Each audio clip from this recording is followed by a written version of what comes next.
नमस्कार दोस्तों, हर हर Mahadev. Veena Deepak Soni YouTube channel में आप लोगों का स्वागत है। आज मैं आप लोगों को इस वीडियो के माध्यम से सोमवती अमावस्या की व्रत कथा कहानी सुनाऊंगी। आप सभी पर भगवान भोलेनाथ की कृपा सदा बनी रहे। आज ज्येष्ठ मास की अमावस्या तिथि है। सनातन धर्म में ज्येष्ठ मास की अमावस्या का विशेष महत्व है। सोमवती अमावस्या का महत्व स्वयं भगवान कृष्ण ने युधिष्ठिर को बताया था।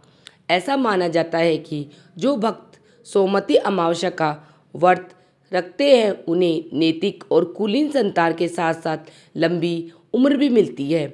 जो लोग इस दिन गंगा जैसी पवित्र नदियों में एक पवित्र डुबकी लगाते हैं वे अपने अतीत और वर्तमान के पापों से छुटकारा पा लेते हैं। अमावस्या के दिन पवित्र नदी में स्नान करना चाहिए, साथ ही इस दिन दान भी करना चाहिए। इस दिन पीपल के वृक्ष की उपासना की जाती है।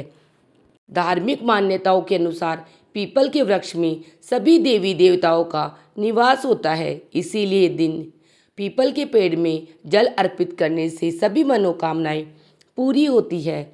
अमावस्या पर पितरों के लिए व्रत करने की भी परंपरा है। माना जाता है कि इस व्रत से पितृ देवता तृप्त होते हैं। पितरों की कृपा से घर परिवार में सुख समृद्धि बनी रहती है। तो आइए हम आज सोमवती अमावस्या की व्रत कथा कहानी सुनते हैं। पौराणिक कथा के अनुसार एक साहूकार के 7 बेटे और 7 बहुओं के साथ एक बेटी भी थी। साहूकार के घर रोज एक योगी आता था जिसे साहूकार की बहू भिक्षा देती थी। उस योगी को जब साहूकार की बेटी भिक्षा देने आती तो वह उससे भिक्षा नहीं लेता था और कहता थी तेरे भाग्य में सुहाग की जगह दुहाग लिखा है। लड़की को उस जोगी की यह बात बहुत बुरी लगती थी और एक दिन वह अपनी माँ से रोते रोते जोगी की बात बताती है। सारी बात सुनकर माँ कहती है कि कल जब जोगी आएगा तब मैं सुनती हूँ कि वह क्या कहता है और क्यों कहता है। अगले दिन फिर जोगी आता है तो साहूकारनी छिपकर बैठ जाती है और लड़की को भिक्षा देने भेजती है। जोगी उससे भिक्षा नहीं लेता और फिर वही बात दोहराता है कि तेरे भाग्य में सुहाग की बजाय दुहाग लिखा है। लड़की की माँ बाहर निकल कर आती है और जोगी से कहती है कि एक तो हम तुम्हें भिक्षा देते हैं और तू हमें ही गाली देता है। जोगी कहता है कि मैं गाली नहीं दे रहा हूँ, जो बात है सच है वही कह रहा हूँ। इसके भाग्य में जो लिखा है मैं वही सच आपको बता रहा हूँ। सारी बातें सुनने पर लड़की माँ कहती है जब तुझे सारी बात पता है तो इसे बचने का उपाय भी पता होगा, वह बता दो। जोगी कहता है कि 7 समंदर पार एक धोबन रहती है, इसका नाम सोना है। वह अमावस्या का व्रत करती है, अगर वह आकर इसे फल दे दे तब इसका दुहाग टल सकता है, अन्यथा विवाह के समय सर्प काटने से इसके पति की मृत्यु हो जाएगी। सारी बात सुनकर माँ रोने लगी और सोना धोबिन की तलाश में निकल गई। चलते चलते रास्ते में तेज धूप पड़ रही थी, जिससे बचने के लिए वह एक पीपल के वृक्ष के नीचे बैठ गई। उसी वृक्ष पर एक गरुड़ के बच्चे अपने घोंसले में थे। एक सांप आया और गरुड़ के बच्चे को खाने के लिए लपका, लेकिन साहूकारनी ने उस सांप को मारकर बच्चों की रक्षा की। कुछ देर बाद गरुड़नी आई। जब सब जगह खून देखकर साहूकारनी की चोंच से मारने लगी। साहूकारनी बोली, एक तो मैंने तेरे बच्चे को सांप से बचाया और मुझे ही मार रही है। सारी बात जानने पर गरुड़नी बोली कि तूने मेरे बच्चों की रक्षा की, इसलिए मांग जो चाहती है। साहूकारनी गरुड़नी से कहती कि मुझे 7 समंदर पार सोना धोबिन के यहाँ छोड़ दो और गरुड़नी ने वैसा ही किया। साहूकारनी वहाँ पहुँच तो गई, लेकिन सोचने लगी कि इसे कैसे मनाऊं। सोना धोबिन की भी 7 बहुएं थी, लेकिन घर के काम को करने के लिए सदा आपस में लड़ती झगड़ती रहती थी। रात को जब सब सो जाते तो ब्राह्मणी साहूकारनी के घर जाती और चुपके से सारा काम करके उजाला होने से पहले चली भी जाती।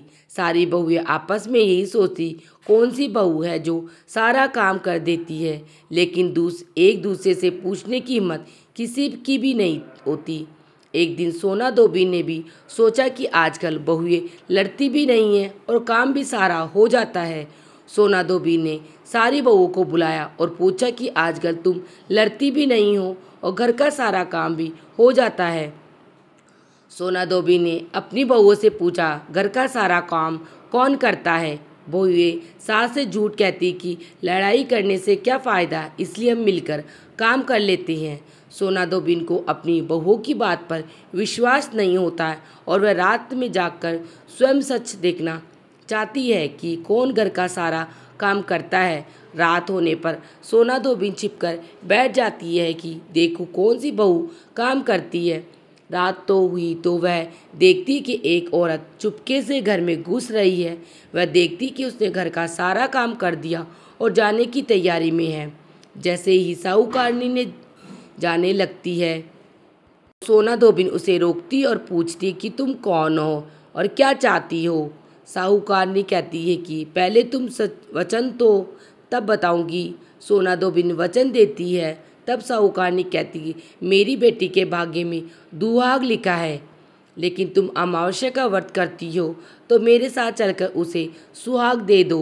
सोना धोबी वचन से बंधी थी तो वह साहूकारनी के साथ चलने को तैयार हो जाती है। जाते हुए सोना धोबी अपने बेटे व बहू से कहती कि मैं इस औरत के साथ इसकी बेटी को सुहाग देने जा रही हूँ, लेकिन अगर मेरे पीछे से तुम्हारे पिताजी मर जाए तो उन्हें घी और तेल के कूप में डालकर रख देना। सोना धोबी साहूकारनी के घर पहुँच जाती है। साहूकारनी अपनी बेटी का विवाह करती है तो फेरों के समय सोना धोबी क्या करवा दूध तथा तार लेकर बैठ जाती है। कुछ समय बाद सांप आया और दूल्हे को डसने लगा तो सोना धोबी ने करवा आगे कर तार से सांप को दूध पिला दिया और सांप मर गया। अब सोना धोबी ने लड़की को सुहाग दिया और कहा कि अब तक मैंने जितने अमावस्या की है वह साहूकार की इस लड़की को मिले। अब आगे जो अमावस्या में करूँगी उनका फल मेरे पति और मेरे बेटे को मिलेगा। सभी लोग अमावस्या माता की जय जयकार करने लगे। सोना धोबी अपने घर वापस जाने को तैयार हुई तो साहूकारनी ने कहा कि तुमने मेरे जमाई को जीवन दान दिया है, इसलिए तुम जो चाहो मांग लो। सोना धोबी बोली कि मुझे कुछ नहीं चाहिए और वह चली गई। रास्ते में चलते हुए फिर से अमावस्या आ गई। उसने पीपल के पेड़ के नीचे बैठकर कहानी कही, व्रत रखा, पीपल के पेड़ की 108 बार परिक्रमा की। पीपल के पेड़ की पूजा के बाद वह घर जाती है तो देखती है उसका पति मरा पड़ा है। अब रास्ते में जो अमावस्या उसने की थी उसका फल अपने पति को दे दिया, जिसके प्रभाव से वह पुनः जीवित हो गया। सब कहने लगे कि तूने ऐसा क्या किया जो तेरा पति जिंदा हो गया। वह कहती है कि मैंने तो ऐसा कुछ नहीं किया, बस रास्ते में अमावस्या तिथि आ गई थी जिसका मैंने व्रत किया। कहानी कही और पीपल के वृक्ष की 108 बार परिक्रमा की। अब सारी नगरी में ढिंडोरा पिटवा दिया गया कि हर कोई अमावस्या का व्रत करेगा, पूजा करेगा, कहानी करेगा और पीपल के वृक्ष की 108 बार परिक्रमा करेगा। हे अमावस्या माता, जैसा आपने साहूकार की बेटी का सुहाग दिया वैसा सबको देना। कहता सुनता हुकारा पड़ता अपना परिवार का करना। कहानी अधूरी है तो उसको पूरी करना, पूरी को प्रमाण करना। इस प्रकार अमावस्या व्रत की कथा कहानी समाप्त हुई। अब हम अमावस्या व्रत की दूसरी एक अन्य कहानी और सुनेंगे। पौराणिक कथा के अनुसार एक गांव में सास और बहू अकेले रहते थे और उनका बेटा विदेश में कमाने के लिए गया हुआ था। सास और बहू प्रेम से रहते थे, दोनों एक दूसरे की देखभाल भी करते थे। एक दिन बहू ने खाना नहीं खाया। तब सास बहू से पूछने लगी कि बेटा आज तुमने खाना क्यों नहीं खाया। तब बहू कहने लगी, सासू माँ आज मेरा अमावस्या माता का व्रत है, इसीलिए मैंने खाना नहीं खाया। तब सास ने कहा, बहू यह व्रत क्या होता है और इस व्रत को करने से क्या फल मिलता है, मुझे भी समझाओ। तब बहू कहने लगी, सासू माँ अमावस्या माता का व्रत करने से बहुत पुण्य मिलता है, घर में अन्न धन बढ़ता है, सुख शांति बनी रहती है और अटल सुहाग मिलता है तथा पुत्र की प्राप्ति होती है। इस तरह से 3 पनौती अमावस्या माता का व्रत भी रखा जाता है। इस व्रत में हर वर्ष अलग अलग खाना खाया जाता है और विष्णु भगवान के मंदिर में चढ़ावा चढ़ाया जाता है या फिर किसी ब्राह्मण को दान दक्षिणा दी जाती है। इस व्रत में पहले साल, शक्कर, घी और चावल से बना खाना खाया जाता है। पहले साल व्रत पूर्ण होने के बाद 1.25 किलो चावल, 1 कटोरी घी, 1 कटोरी शक्कर का दान किसी ब्राह्मण देवता को दान में दिया जाता है। दूसरे साल जो भी घी और शक्कर से बना खाना खाया जाता है। इसी तरह जब दूसरे साल का व्रत पूर्ण हो जाए तब 1.25 किलो जौ, 1 कटोरी घी, 1 कटोरी शक्कर किसी मंदिर में चढ़ाया जाता है या किसी ब्राह्मण को दान में देना होता है। तीसरे साल गुड़, तिल और घी से बने व्यंजन खाने चाहिए। जब तीसरे साल व्रत पूर्ण हो जाए तब आधा किलो तिल, गुड़ और 1 कटोरी घी किसी मंदिर में चढ़ाया जाता है या ब्राह्मण को दान में दिया जाता है। सासू माँ इसे ही 3 पनौती अमावस्या का व्रत कहा जाता है। फिर बहू बताने लगी कि माँ जी, इस व्रत का संकल्प लेने के बाद इसे पूरा करना जरूरी होता है। अगर पूरा नहीं कर सकते तब घर परिवार में झगड़ा और अशांति हो जाती है। तब सासू माँ कहने लगी, बहू तेरी तो उम्र हो गई है, लेकिन तुम यह व्रत जरूर करना। तब बहू यह व्रत करना प्रारंभ करती है। एक दिन बहू ने किसी के कहने पर गेहूं से बनी रोटी खा ली और अमावस्या माता इस बात से नाराज हो गई। जो सास और बहू कभी बहुत प्रेम से रहती थी, अब दोनों में झगड़े होने लगे। सभी गांव वाले भी हैरान हो गए कि इनके घर में यह सब क्या हो रहा है। सास अपनी बहू को कहने लगी, जब से तुम हमारे घर में बहू बनकर आई हो तब से हमारे घर की लक्ष्मी चली गई। तुम हमारे लिए बिल्कुल शुभ नहीं हो। तब बहू ने कहा, माँ जी, आपके घर की लक्ष्मी चली गई तो मुझे बताओ कि कहाँ मिलेगी, मैं लक्ष्मी को लेकर आऊँगी। तब सासू माँ कहने लगी, बहू लक्ष्मी तुम्हें समुद्र के बीच में भगवान विष्णु के पैर दबाते हुए मिलेगी। बहू यह कहकर चली जाती है कि माँ जी, अब तो मैं लक्ष्मी जी को लेकर ही वापस आऊँगी, नहीं तो मैं इस घर में पैर भी नहीं रखूँगी। ऐसा कहकर बहू लक्ष्मी की खोज में चली गई। जब बहू लक्ष्मी की खोज के लिए निकली तब उसे बीच रास्ते में गाय मिली। गाय बहू से पूछने लगी, आप कहाँ जा रही है? तब बहू कहने लगी, हे गाय माता, मेरी सास कहती कि मेरे आने से उनके घर में अन्न धन की कमी हो गई है और उनके घर की लक्ष्मी चली गई है, तो मैं लक्ष्मी जी को लेने जा रही हूँ। तब गाय माता कहने लगी, हे बेटी, अगर तुम जा ही रही हो तो भगवान से मेरे बारे में पूछ लेना। तब बहू कहने लगी, ठीक है गाय माता, मैं आपके बारे में भी पूछ लूँगी। तब गाय माता कहने लगी, जब मेरा बछड़ा होता है तो वह मर जाता है, जिंदा नहीं रहता। तुम लक्ष्मी जी से पूछ लेना कि आखिरकार मेरे साथ ऐसा क्यों हो रहा है, मैंने ऐसे कौन से कर्म किए जिसकी सज़ा मुझे मिल रही है। तब बहू कहने लगी, गाय माता, मैं आपके बारे में ज़रूर पूछ लूँगी। ऐसा कहकर बहू आगे बढ़ गई। जब आगे बढ़ी तब रास्ते में उसे घोड़ी मिली जिसके गले में घंटी बंधी हुई थी। घोड़ी ने भी कहा, तू बेटी, तुम मेरे दुख का निवारण लक्ष्मी जी से पूछ लेना।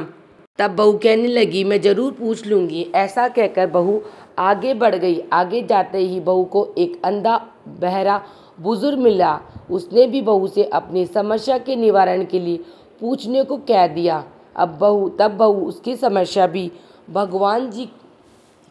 भगवान से पूछने को कहकर आगे बढ़ गई। आगे जाते ही बहू को एक बूढ़ी औरत मिली जो कि हाथ और पैर से अपाहिज थी। उसने भी बहू से कहा कि बेटी, तुम भगवान से मिलो तो उससे पूछना कि आखिरकार मैं अपाहिज क्यों हूँ, मैंने ऐसे कौन से कर्म किए थे। तब वह बहू उसकी समस्या पूछने के लिए तैयार हो गई और फिर आगे बढ़ गई। आगे जाते जाते बहू बहुत थक गई और एक आम के पेड़ के नीचे बैठ गई। आम का पेड़ बड़ा खुश होकर बहू से पूछने लगा, बेटी, तुम कहाँ से आई हो, कहाँ जा रही हो? तब बहू कहने लगी, मैं लक्ष्मी को लेने जा रही हूँ। तब पेड़ भी अपनी समस्या भगवान से पूछने के लिए कहने लगा, मेरे पेड़ पर लगे हुए आम खट्टे ही क्यों होते हैं, इस बारे में बहू रानी भगवान से ज़रूर पूछ लेना। तब बहू पेड़ की समस्या लेकर आगे बढ़ गई। थोड़ी दूर जाने पर बहू को एक तलाई मिली। वह भी बहू से कहने लगी, बहू, तुम भगवान से पूछना कि मेरी तलाई का पानी इतना गंदा मैला क्यों है, कोई भी यहाँ आकर पानी नहीं पीता। तब बहू कहने लगी, ज़रूर पूछ लूँगी। ऐसा कहकर बहू आगे बढ़ गई। बहुत दिन से जंगल में चलते चलते वह थक गई। उसे भूख भी लगी थी, लेकिन खाने को कुछ नहीं मिला तो वह भूख और प्यास से बेचैन हो गई और जंगल में बेहोश हो गई। उसी समय भगवान श्री हरि और माता लक्ष्मी घूमते हुए इधर जा रहे थे। तब माता लक्ष्मी विष्णु भगवान से कहने लगी, हे नाथ, यह तो आपकी बहुत बड़ी भक्त है, आप इसके दुख का निवारण कीजिए। तब भगवान श्री हरि कहते, इस संसार में तो बहुत से जीव दुखी है, सभी अपने कर्मों का फल भोग रहे हैं, मैं किस किस के दुख का निवारण करूं। तो माता लक्ष्मी भी श्री हरि से विनती करने लगी, कहने लगी, वह भूखी प्यासी है, अगर इसे ऐसे में जंगल में छोड़ दिया जाए तो जंगल के जानवर इसे खा डालेंगे। माता लक्ष्मी की बात सुनकर भगवान श्री हरि एक साधु का वेश धारण कर बहू के पास गए और उसे होश में लेकर आए। बहू के होश में आते ही साधु वेश में भगवान उससे पूछने लगे, तुम यहाँ क्यों आई हो, कहाँ जा रही हो। तब बहू ने सारी बात बता दी। उसकी बात सुनकर भगवान श्री हरि और माता लक्ष्मी प्रकट हो गए और उसके साथ साथ अमावस्या माता भी प्रकट हो गई। बहू ये सब देखकर उनके चरणों में गिरकर उन्हें प्रणाम करने लगी। तब अमावस्या माता बहू से कहने लगी, बेटी, तूने मेरे व्रत को खंडित किया था, इसी की सजा तुझे मिली है, लेकिन अब मैं तुझे क्षमा करती हूँ। अब तुम घर को जाओ, तुम्हारा घर अन्न धन से भर जाएगा, तुम्हारा घर सुंदर महल में बदल जाएगा और तुम्हारी सभी मनोकामना भी पूर्ण हो जाएगी। यह सुन होने के पश्चात बहू ने रास्ते में जो भी मिला था उन सभी के दुखों का निवारण करने के लिए विनती की। तब भगवान श्री हरि कहने लगे, गाय ने कभी अपना दूध किसी को नहीं पिलाया, इस कारण उसके बछड़े जिंदा भी नहीं रहते। तुम उसका दूध पी लेना, फिर उसके बाद उसके बछड़े जिंदा रहने लगेंगे। घोड़ी पिछले जन्म में आटा पीसने वाली महिला थी, वह किसी को आटा पीस कर नहीं देती थी, इसीलिए उसके गले में चक्की के पाट बंधे हुए हैं। तुम उसके पाट खोल देना, वह बिल्कुल ठीक हो जाएगी। और वह बुजुर्ग कभी भगवान के मंदिर नहीं गया, ना ही कभी उसने भगवान के भजन सुने, तुम उसे ले जाकर मंदिर में दर्शन करवा देना, इससे वह ठीक हो जाएगा। अपाहिज महिला ने कभी अपनी जवानी में दान पुण्य नहीं किया, इसीलिए उसकी यह सजा मिली है। तुम उसे कुछ भी दान करवा देना तो वह उसकी विकलांगता दूर हो जाएगी। और वह आम का पेड़, उसने तो कभी अपने पेड़ के आम किसी बच्चे को खाने नहीं दिए, इसी कारण उसके सभी आम खट्टे होते हैं। अब तुम उस पेड़ का आम खा लेना, फिर उसके बाद उस पेड़ पर मीठे आम लगेंगे।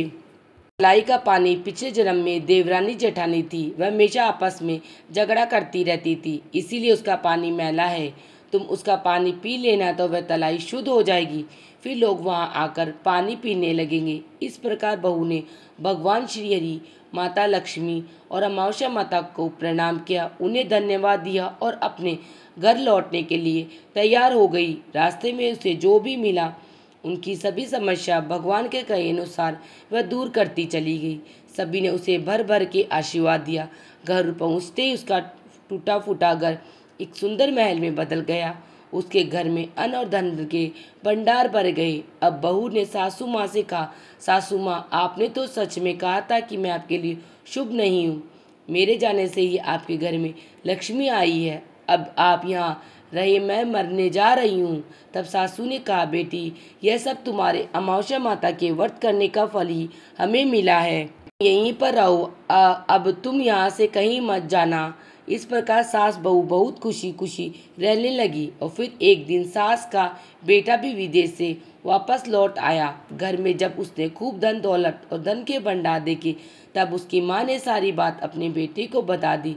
इस प्रकार वह लोग खुशी खुशी रहने लगे और तीनों मिलकर अमावस्या माता का व्रत रखने लगे। तो बोलिए अमावस्या माता की जय। हे अमावस्या माता, इस कथा को कहने, सुनने वाला और हुंकार भरने वाले सभी भक्तों के घर अन्न से भंडार से भर देना। कहानी अधूरी है तो उसको पूरी करना, पूरी को प्रमाण करना। इस प्रकार अमावस्या व्रत की कथा कहानी समाप्त होती है।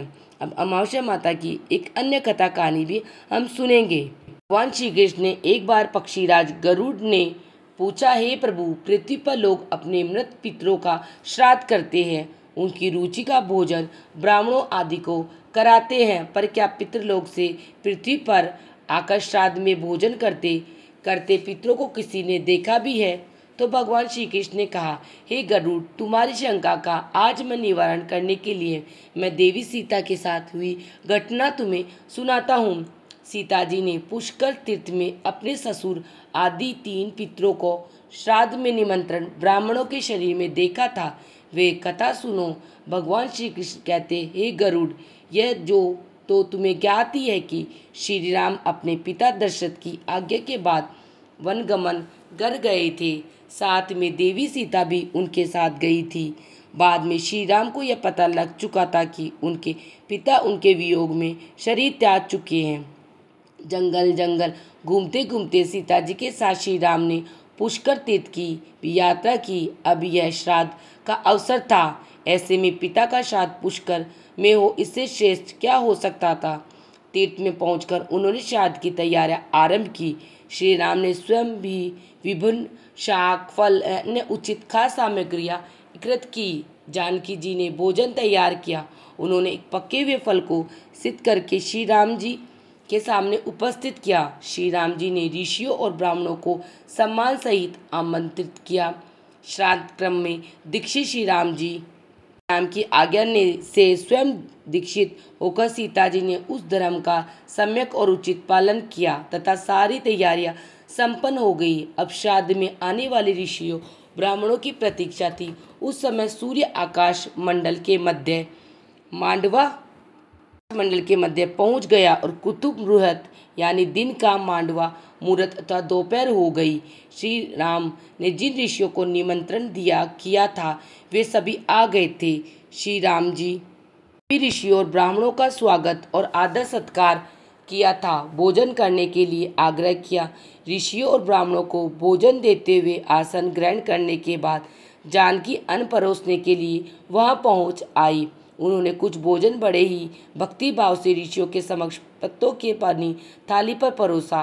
वे ब्राह्मण के बीच भी गई, पर अचानक ही जानकी भोजन करते ब्राह्मणों और ऋषियों के बीच से निकली और वह तुरंत वहां से दूर चली गई। सीता जी लताओं के मध्य छिपकर जा बैठी। यह क्रिया कलाप श्री राम देख रहे थे। सीता के इस कृत्य से श्री राम कुछ चकित हो गए।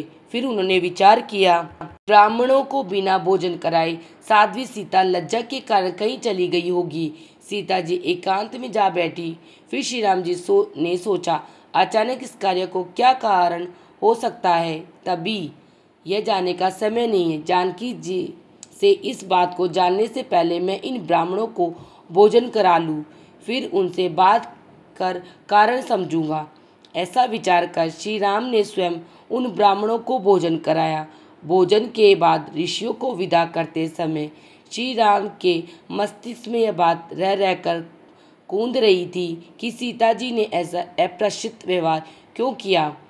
उन ब्राह्मणों के चले जाने पर श्री राम ने अपनी प्रियतमा सीता जी से पूछा कि ब्राह्मणों को देखकर तुम लताओं की ओट में क्यों छिप गई थी। यह उचित नहीं जान पड़ा। इससे ऋषियों के भोजन में व्यवधान हो सकता था।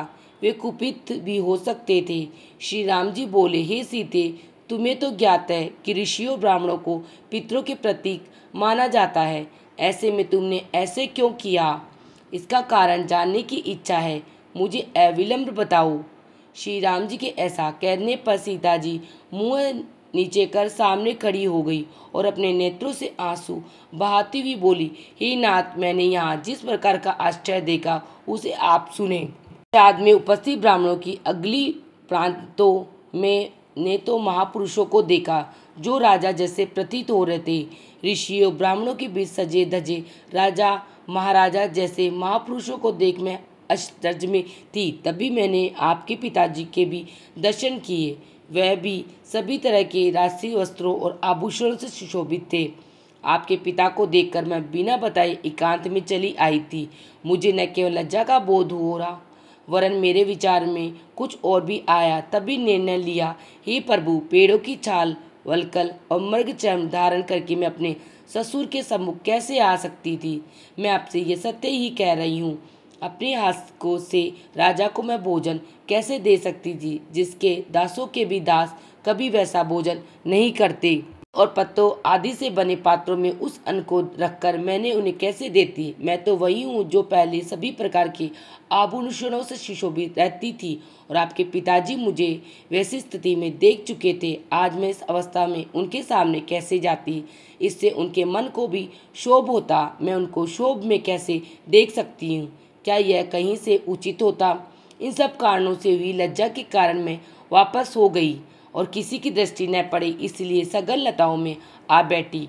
गरुड़ जी बोले, हे भगवान, आपकी इस कथा से मेरी शंका का उचित निवारण हो गया कि श्राद्ध में पितृगण साक्षात प्रकट होते हैं और वे श्राद्ध का भोजन करने वाले ब्राह्मणों में उपस्थित रहते हैं। इसके साथ मेरी श्राद्ध पक्ष की व्रत कथा कहानी भी समाप्त होती है। आप सबको मेरी कहानियाँ कैसी लगी मुझे कमेंट बॉक्स में जय माता दी या हर हर महादेव लिख के ज़रूर बताना। वीडियो पसंद आई तो वीडियो को लाइक करना और चैनल को सब्सक्राइब करना, जिससे आने वाली वीडियो का नोटिफिकेशन आप लोगों को प्राप्त हो सके। वीडियो देखने के लिए आप सभी का धन्यवाद। हर हर महादेव। मिलते हैं नेक्स्ट वीडियो में।